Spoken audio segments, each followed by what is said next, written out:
start chasing your dreams. And I hope that you guys have some dreams. Do you guys have dreams? I mean, do you really have dreams? I hear the kids, but there's some grown-ups that are sitting back there. It is still okay to have dreams, because football was my dream. Ever since I was in the 6th grade, when I first wrote an essay that said, when I grow up, I'm going to be a professional football player, and I want to buy my mom a new house and a new car. And that dream came true, okay?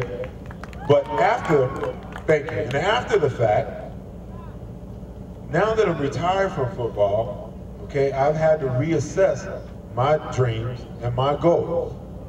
So at 45 years old, I've got some new dreams. Some new dreams. And one of the things that really fuels me and gets me excited is when I have an opportunity to work with young people like yourself. And young people, you really want to know something that's really, sometimes your parents treat you like you don't know anything. But you want to know something? You guys are going to be the ones. You guys are going to be the ones that are going to teach your parents how to be financially literate. Never thought that would happen, huh? Yeah, sometimes, the parents, some of the parents in the back are like, yeah. Well, let me give you an example. In our program, we work with high school students. Shh. Attention, please. In our program, we work with high school students, sophomores, juniors, and seniors. And we teach them everything from opening up a checking account to how the stock market works, stocks and securities, and how that affects our economy. That's important for you to know. So we have one of our kids in our class, he went home and told his parents, you guys aren't managing your money right. So guess what happened? The parents started showing up at the class with the kid.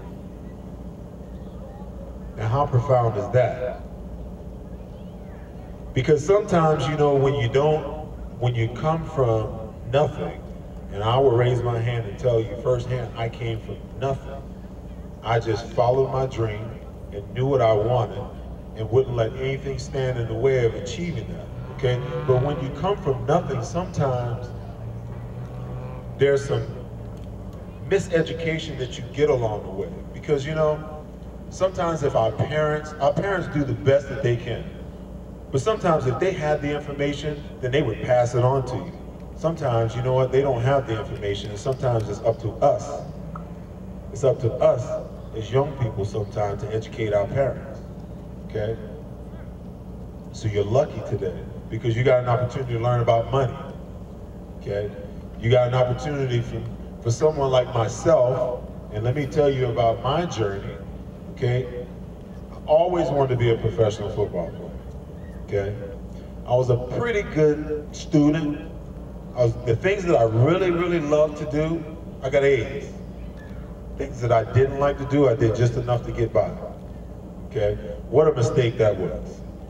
Your education is important because financial literacy and education go hand in hand.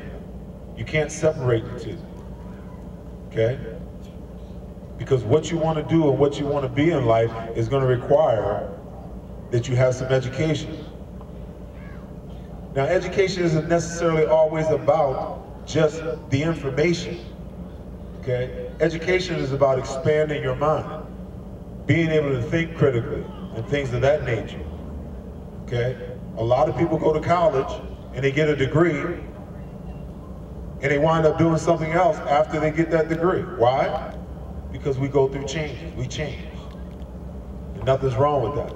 But that education has given them the opportunity to get a lot of information, to expand their mind, to think critically, to think outside the box, and say to themselves, well, I started here, but this is where I really want to be. This is really what my passion is, okay? So I wasn't that good of a student. So I can remember talking about, there are people that I call dream stealers, dream killers. I can remember my senior year walking into my guidance counselor's office,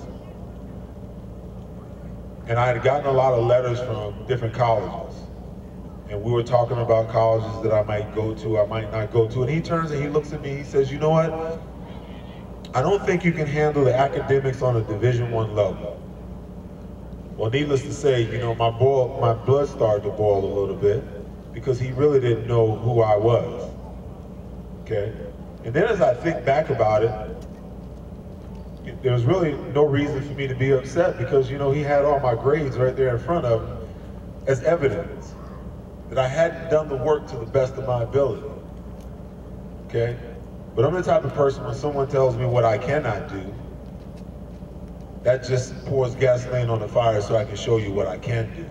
I knew what I wanted to do, I knew what my dream was, and no one would stand in the way of that. Not family, not friends, and sometimes the people that are closest to you, your family, sometimes your friends are the ones that can stop you from achieving your goals and reaching your dreams, okay? The greatest tool you have is your mind. Hold on one second. Why are you sitting in the dirt? Excuse me. The greatest tool that you have is your mind, okay? Is your mind. Develop it through education. Financial literacy is about education, and that's why I'm so excited to be in Grand Rapids today, because you know I have an opportunity to be a part of Money X Live that's helping to educate you in financial literacy. You're going to move forward and intellectually become better, but as you do that, you're going to become financially better. And as you become financially better, you're going to learn how to make money, and how to save money, and how to invest money, and how to be a good steward of the money that you have. And most importantly, you're going to learn how to share that money in the most charitable way that you can.